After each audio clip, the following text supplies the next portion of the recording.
Beren e Lúthien. Barahri, da casa de Bel, não queria abandonar Dortônio, e Morgoth os perseguiu até que restaram 12 companheiros. A floresta de Dortônio se erguia no rumo ao sul até que viram uma charneca montanhosa, e no leste dessas terras altas havia um lago, Tar Ailui, com campos agrestes à sua volta. Toda aquela terra era sem sedas e selvática. Para lá, Barahri e seus proscritos recuaram, e ali fizeram seu esconderijo, e Morgoth não conseguiu descobrir, mas o rumo dos feitos de Barahri e seus companheiros se espalhou por toda a parte, e Morgoth ordenou que Sauron os achasse e os destruísse. Entre os companheiros de Barahri estava Gorlen, o infeliz, filho de Angwrin. Ele tinha uma esposa chamada de Elinel, e o amor entre os dois era grande, mas Gorlen, retornando da guerra nas fronteiras, achou sua casa saqueada e vazia, e sua esposa desaparecida, ou ela estava morta ou capturada, mas ele não sabia. Então ele fugiu e procurou Barahri, e dentre os companheiros ele era o mais feroz e desesperado. Em seu coração ardia quando pensava em que sua esposa não estava morta. Por vezes ele partia sozinho em segredo e visitava sua casa, que por vezes ainda estava de pé. No tempo do outono, quando ele viu a sua casa anoitecer e chegando perto, viu o que pensou ser uma luz na janela, e, achegando-se com cuidado, olhou para dentro. Ali viu sua esposa e estava triste, informe ele parecia estar ouvindo a voz dela, que lamentava que ele a tivesse abandonado. Mas assim que gritou em alta voz, a luz se apagou pelo vento. Lobos uivaram, e seus ombros ele sentiu de repente as mãos pesadas dos caçadores de Sauron. Gorlen foi apanhado e levado para o seu acampamento. Eles o torturaram, buscando descobrir o esconderijo de Barahri, mas Gorlen não contava nada. Então prometeram que ele seria libertado, e se reunindo com sua esposa, se contaste, e estando por fim exausto de dor e ansiado por sua mulher, fraquejou. Então de imediato levaram na presença de Sauron, e Sauron disse: "Ouço agora que queres regatear comigo. Qual é o seu preço?"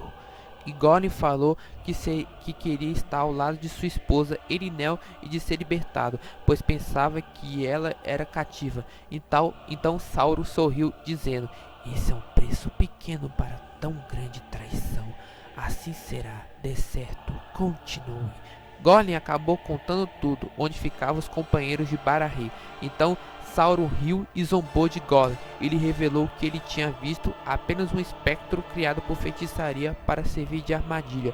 E Sauron disse: "Sua esposa Elinel estava morta. Mesmo assim, considerei teu pedido, e hás de estar com Elinel e ficará livres do meu serviço." Então Sauron matou cruelmente.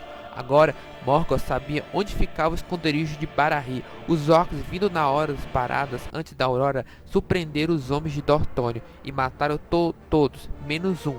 Beren, que era filho de Barahri, foi enviado em missão perigosa pelo seu pai para espionar a sina dos inimigos. Ele estava longe do esconderijo, mas enquanto dormia na floresta, sonhou com aves carniceiras. Se sentavam numerosas como folhas sobre as árvores nuas à beira de uma lagoa, e que o sangue pingava de seus bicos. Então Beren percebeu em seu sonho uma forma que lhe vinha por sobre as águas. Era um espectro de Gorlen, e ele falou, contando a traição e a morte, e pediu que se apressasse para avisar o seu pai. Então Beren acordou e correu a noite adentro, e voltou ao esconderijo na segunda manhã depois disso. Mas conforme se aproximava, as aves carniceiras levantaram voo e se sentaram nos amieiros à beira do Tar Ailu e grasnaram em zombaria. Mas era tarde demais.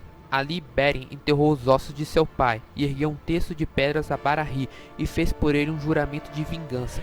Primeiro ele perseguiu os orcs que tinham matado seu pai e seus parentes, e achou o acampamento dele à noite, no poço do Rival, acima do pântano de Seren, e por causa de sua arte de mateiro, chegou perto da fogueira dos orcs sem ser visto.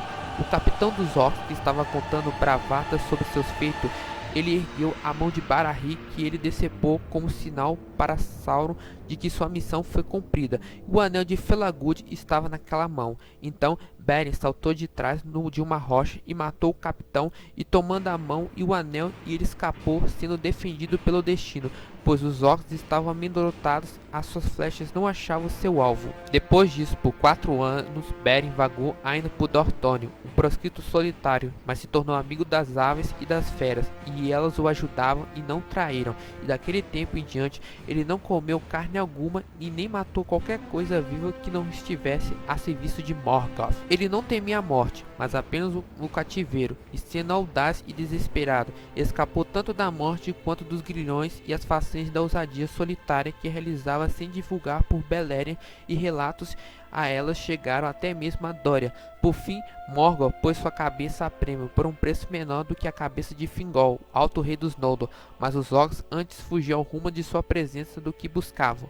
Portanto, um exército foi enviado contra ele, sob o comando de Sauron, e Sauron trouxe consigo lobisomens, bestas feras habitadas por espíritos terríveis que tinham sido aprisionados em seus corpos. Toda aquela terra agora tinha ficado repleta de mal, e as coisas pois que estavam lá foram partindo. Beren foi encurralado de tal forma que se viu forçado a fugir de Dortônio.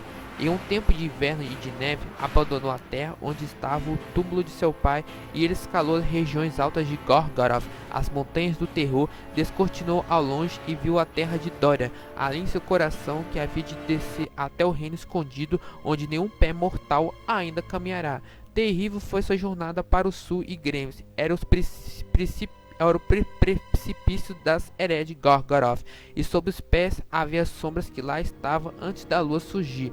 Além deles ficava o ermo de Dungorteb, onde a feitiçaria de Sauron e o poder de Melia se encontrava, e o horror e a loucura caminhavam. Beren entrou em Ered Gorgoroth e atravessou Dungorteb. Aquela jornada não é contada como a menor entre as grandes façanhas de Beren, mas dela ele não falou a ninguém. Mais tarde, para o horror não retornasse à sua mente, e ninguém sabe como ele achou o caminho. Enfim, chegou por sendas que nenhum outro homem ou elfo jamais ousou trilhar as fronteiras de Dória, e atravessou os labirintos que Melia tecerá à volta do reino de Thingol, tal como ela mesma preverá, pois uma grande sina estava sobre ele. Beren chegou trôpego a Dória, grisalho e curvando como que vive muitos anos de tristeza. Tão grande tinha sido o tormento da estrada, mas vagando do verão pelas matas de Neldoreth, ele se deparou com Lúthien, filha de Thingol e Melia, na hora do anoitecer sob a lua que nascia à beira do Esganduin. Então toda a memória de sua dor o deixou. Ele caiu no encantamento, pois Lúthien era a mais linda de todos os filhos de Ilúvatar. E Lúthien desapareceu à vista de Beren, e Beren emudeceu como alguém que é atado por um feitiço, pois o Tchan atingiu Beren, e desgarrou-se por um longo tempo nas matas selvagens, e arredio feito bicho a buscá-lo. Em seu coração chamava de Tinúvil, que significa Roxinol, filha do crepúsculo, na língua dos elfos cinzentos, pois não conheciam outro nome para ela. E ele via ao longe como as folhas nos eventos do outono, e no inverno como uma estrela acima de uma colina, mas havia uma corrente sobre seus membros. Veio um momento próximo da aurora, nas vésperas da primavera, e Lúthien estava dançando sobre uma colina verdejante, e de repente ela começou a cantar. Então feitiço de silêncio deixou Beren, e ele a chamou gritando Tinúvil, e as matas ecoaram esse nome. Então ela parou em assombro e não fugiu mais. Beren veio até ela, mas quando olhava para ele, caiu sobre Lúthien em sina, e ela o amou. E Beren e Lúthien tiveram um Tchan. Contudo, escapou-lhe de seus braços e desapareceu da vista dele na hora em que o dia raiava. Então Beren deitou-se sobre a terra num desmaio, como alguém ferido de morte pela aventura e pela tristeza ao mesmo tempo, e caiu no sono que era como se fosse um abismo de sombra, e despertando estava frio como uma pedra em seu coração estéril e abandonado.